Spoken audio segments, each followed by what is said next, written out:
Welcome back, everybody, to another episode of Matt and Mike's XFilesCCG. What do we got going on today, Matt? Oh, we have a treat. I see that there's something going on here. We have a sweet treat. Your wife made a cake.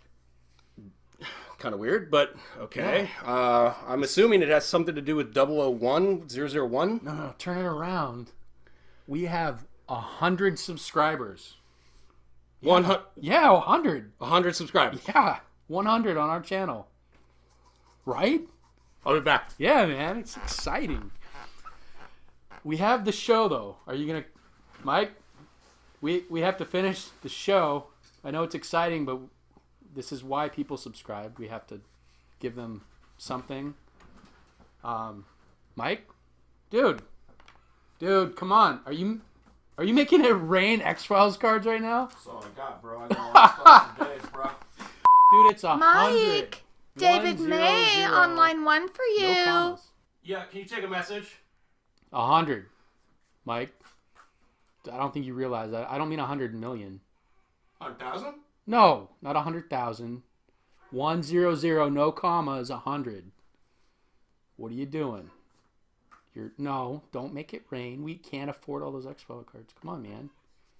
Just come back and we'll finish the show. Yeah, just 100. Went full punk rock on me there.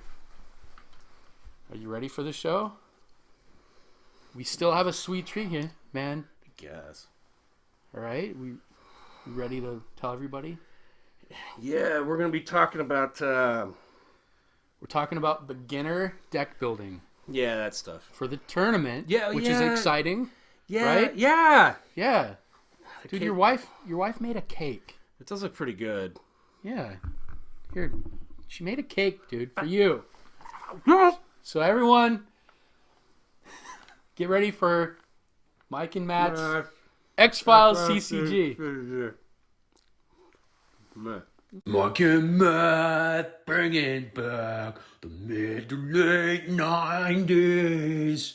Mike and Matt bringing back X-Files CCG. Welcome back, everybody. That was fun. That was a lot of fun. Right? So today we're going to talk about some basic... I'm still laughing. More fun for you. Over the top with the 100. Yeah. So with the tournament coming up, some of you haven't played a lot, if any, games. So what we're going to do today is just do a quick video and kind of go over some ways that you can get a deck going, a good starter deck. Because the first thing I'll start out with is these... Yeah, the starter decks, not great. They're good for starting, but there's a banded set of cards that match the agents, and then there's miscellaneous cards. Yeah. So you can't usually just open that starter deck and play a game against anybody. They did make the second edition, the Truth edition. They actually did fix it, and they actually made them, but they're really, really hard to find. Well, they let you know what deck exactly. it was. On the back it said what number the deck was. Those are really, really great. But what was important about these decks is if we've sent some to you, because I know I've sent out a lot of these lately, pay more attention to the banded cards when you open them. Why is that important? The main reason is you're going to have your agents in there. It's going to come with 4 agents, and then it's going to have sights that match those agent skills. And that's the main thing is you want to make sure that when you open that banded set of cards, take out the sights and then look at your agents and kind of figure out what skill set they have. And then start adding more sites that match that to to the set that came in the starter. Exactly, because the banded comes together, but then there's a whole plethora of other cards that were just random cards they got. They're like thrown if in. you have a booster. I think it's the equivalent of like cards. 2 or 3 boosters or something. Yeah. So you never really know what you're going to get. And since we're talking about agents, it's important to go over a couple of little rules, little points with the agents. Well, just the basics with agents. Mm-hmm. The main thing is the agent in the bottom right corner has a number. That's the cost of the agent. But that also goes into when you have a deck of cards, you have to have 20 or less total for the cost. Exactly. And there's some amazing things that you can do, some amazing combinations. But if you're thinking that you want to put Mulder, Scully, Skinner, and Krychek in a deck, not going to happen for your starting. Not going to happen for your starting agents. But you can put them in your deck itself to play for one turn. But you have to pay the cost. But you have to for pay. them. And that's expensive. Yeah, Scully's 7. I mean, God. So yeah. Matt recently played Kevin Marion with Brian Woodward's deck. Oh, yeah, that was a good deck. That was a good deck. Also, thank you, Brian. Yeah, seriously. It did a good job. Yeah. Matt won. Yeah. Yeah. But the point is, when we played Kevin Marion, he came out of the starting gate. He had 7 agents. Yeah. I've never seen that. I was looking at him like, how's he doing that? Yeah. It's because the agent costs were low. I mean, you have some agents like Kresge that's 1. There's a mix of agents that are 3 or 4. Yep. So if you're strategic and you actually take the agents and figure out skill set, you can do that. Yep. And if you find something, we still have some time before the tournament is going to begin as well. If you take that into account and you're missing some agents, I literally, we have hundreds and hundreds of extra agents and cards or whatever.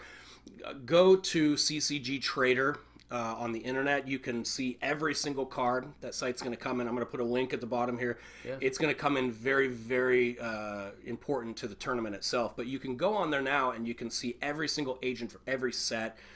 Figure out what you need. I mean, if I have it, I'll send it to you. I don't have a problem doing that. I love sending stuff out in the mail. Just so they know, there's actually an image of every single card you can look at and read and be able to put a deck together and then figure out what you need and let us know. Exactly. With agents, also pay close attention to their special effect. Yeah. Special effects can be amazing for some of these agents. They can pay for your sites every single turn. Yeah. That saves you, one to two resource points every single turn.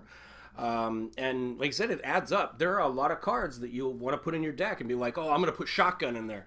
Well, costs 6. Shotgun costs 6. Yeah. It's not exactly easy to make resource points. But the other part of this is that on the conspiracy side, you can sell cards for their resource value. So if you have shotgun, you can sell it for 6 conspiracy points. Yes. So there's some balance to it. Exactly. Sites. Let's talk about sites for a minute. All right. What are some important things with sites?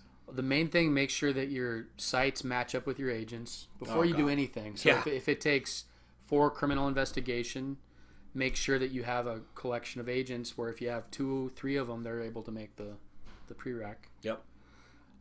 We want to make sure that the number of sites in the deck, that's a question that came up.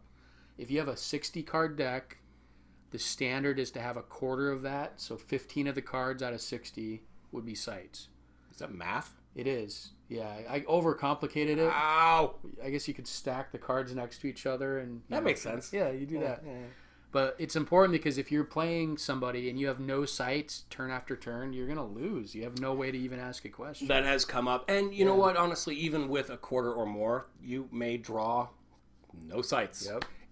There are agents that you can get that allow you to search your deck for a site. Yes. It comes in handy. Not saying you have to use them, just saying it could come in handy. Pay attention to the special effects, like I said. Yep. Let's talk about events. So events are tricky because they're probably going to make up the majority, or majority of your deck. Yeah. They're going to be both resource and conspiracy because they do both. They work really well for both. Langley is an event. Discards a bluff off a site. Frohickey is another great one. Yeah. Negate any one event card. Yeah. Event card. Then there are the opposite side of the spectrum, the conspiracy cards. The Cigarette Smoking Man Strikes. Yeah. Or Unexplainable Time Loss. Oh yeah. Which should we talk about that one again? We talk about it so much, but it's a good example. I don't want to talk about being abducted about it, but the card, not real life, okay? The card. Sure, yeah. Changing a prereq, when your opponent has their agents out there on the site, you can just blatantly change the prereq that collection of agents can't go to. There's a lot of cards that do that. Yeah. And it's important to pay attention to that. Yep. And you're going to want to have balances of both ends of the spectrum. There's some great promo cards Mulligan. Oh, my God. I love that card. Now, Mulligan is a dual card. It's got that little purple logo. I'll put it down on the screen right here. And what that means is that you can play that at any time, whether you're a conspiracy player or a resource point player. You're on the offense or defense. And what it does is it allows you to discard your entire hand. Yeah. It's free. It's a free card to play. Discard your entire hand. I think it's free. It is free. Is it free? Yeah. Discard your entire hand and then draw 7 new cards. Can you imagine you're looking at your cards, your opponent's about to investigate a whole bunch of sites, you have nothing. Yeah, which happens. And then you're like, you know what? Mulligan. Play that card, 7 new cards. Oh, now I got something. Yep. So I have a ton of mulligans, by the way. You're supposed to have 2 or less. But... You can only have 2. You can only have 2 of each card in a deck unless specifically stated otherwise. Yeah, but for the tournament, it's For important. Yes. Yeah. Yeah, for the tournament. Yep. So, if you need a mulligan. Yeah, we have extra mulligans? We have many. Okay, nice. Many extra mulligans. All so right. let me know. Just send me a message, comment. With events, with what you're saying, how events can be used on either side, you really do want to look at the cards and have a balance of resource conspiracy. If you're just going all in on resource, you're gonna have a hard time defending or shutting people down. I mean, you basically have to start with a 60 card deck. You want to have enough sites, and then you want to look at events and find the mix of events you want, and then start looking at we're going to talk about it, but witnesses, equipment, bluff cards. So on the case of witnesses and equipment, I'm not saying don't use them. I have some in my deck as well. Yeah. But be very careful to consider your sites and your prerequisites. You don't want to have a site in your deck that is dependent upon a witness or an equipment card. Yeah. If you happen to get one, great. But if you have an equipment card, say, that adds +2 to subterfuge because you only have 3 total. Yeah. That's a pretty rare card to pull and use at any given time. Yeah. You know, you want to be very careful with that stuff. Witnesses are the exact same way. There are some great witnesses, and there are some actually that have completely different effects. The Thinker is a great witness card. Change the keyword. Yeah, but just pay attention to your agents and those sites and match those. Start there. That's your core. Your agents and your site prerequisites should go hand in hand. That's where you want to start. If you want to put in witness cards and equipment cards, cool, go nuts. Just be aware of their effects. And where it really comes in handy with witnesses and equipment is if you have an agent that gets taken out by an adversary and is in the hospital, it is nice to have that extra balance of, usually these agents couldn't make that site, but now they can this turn, I mean, if you're going to play like your agents are going to be taken to the hospital, then... Some decks work like that. You just assume I'm going to get... Yeah, Kresge's going to the hospital. I'm going to get mauled and Kresge's in the hospital all the time. Matt, why don't you tell them about Bluffs? Let's talk about Bluffs. Okay. So Bluffs, it's similar with you want to use them sparingly. Yep. But Bluffs vary across the board on what they do. Yeah. The main thing is that you can play Bluffs face down for 1 less than their cost. With no initial upfront cost. Yes. Mind you. You pay nothing. That's huge. Until it's revealed on the site. I really do recommend reading the advanced rule book because when you're looking at playing Bluffs and you get into some of the specifics, you want to know how they work. Oh, so 6 months ago, when Matt and I started this channel, 7 months ago, whatever it was, we were playing like a couple of idiots compared to what we're playing today. And I'm not sure if this tournament had been announced in December of last year, that we would have, we would have signed up, but we would not have had any clue what we're doing. No. And it's all thanks to you guys and the amazing contacts that we've made. Who'd have thought, we come on here and we're like, we know everything. And then they're like, no, you don't. We're like, no. Darn it. And both of us over this course of 6 months we've changed the decks we have based on what we learned. Yeah, definitely. There have been some growing pains on both ends. So, what about Adversaries? So Adversaries, I've played different decks where sometimes you go heavy on Adversaries, and sometimes you're relying so much on your events and your bluffs that you're not even really expecting to use Adversaries very often. And Adversaries are expensive. They can be, yeah. But then again, they can be if there's like a cheap adversary. that just does a piddly little damage, right? They may have an agent that only has health 3. Which happens. And it might be enough to just take that agent out and, oh darn, one agent's gone, but that agent was the difference between them investigating the site and not. Yeah. So pay attention to your costs. Matt and I played for a long time. We played where we started out with 20 points of each. And you could sell both conspiracy and resource points. Yeah. And we had games, we were using, we had 20-sided dice. We were using 2 20-sided dice because we were in the 30s and the 40s for conspiracy points and resource points.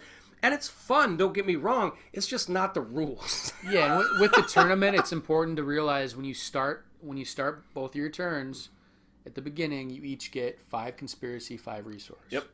And so think about that, and then think about how much the cards cost you're putting in your deck, and it gives you an idea of where you want to go with it. Combat cards, on the other hand, they can be useful. There's a great one I can think of called Run for It. Run for it, I think. Where basically, your opponent's played an adversary and you're like, oh man, I'm going to get my butt kicked. Wait a minute, and you play Run for It on an agent, and the agent literally just runs back to the bureau and no combat is initiated. Yeah. There are benefits to that. Yeah.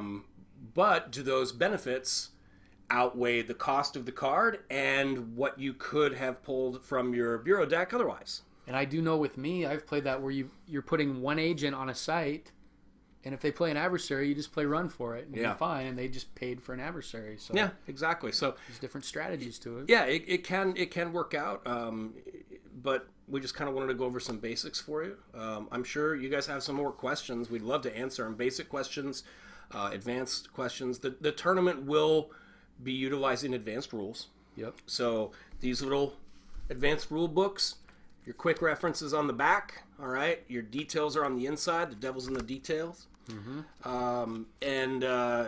We have stuff that even this last game that Matt played. Yeah. Where no, not to talk bad about Kevin Marion, but there was at one point he thought the rules went this way, and we went, well, actually, it specifically states that it should go this way, and we had to sit there for a while and think about it and talk it over, and in the end, the rule book does say that. Yeah, and you're going to run into certain card combinations where even if you've read this book completely, you're still going to have to go reference and be like, I don't know. That's a good point. So read the book, pay attention to the basics of it, try to build your deck as best you can, and then send us a message on the Facebook group and let us know if there's certain things you're not sure about. I mean, it shouldn't be a stress to put a deck together. You going to eat some more of your 100 cake there? You're thinking about it. No, yeah, well, I'm just thinking about it. It was good cake. I mean, you had more than I did, but It's pretty good. Yeah, you can take a bite of it. I love cake so much, though. Stay tuned. Tournament emails are coming soon, and we're gonna get a hold of you guys really soon. It's really exciting. This is gonna be so freaking fun. And let them eat cake. Stay tuned, and we'll see you next time on Matt and Mike's XFilesCCG. Hello, darkness, my old friend. I've come to talk with you again.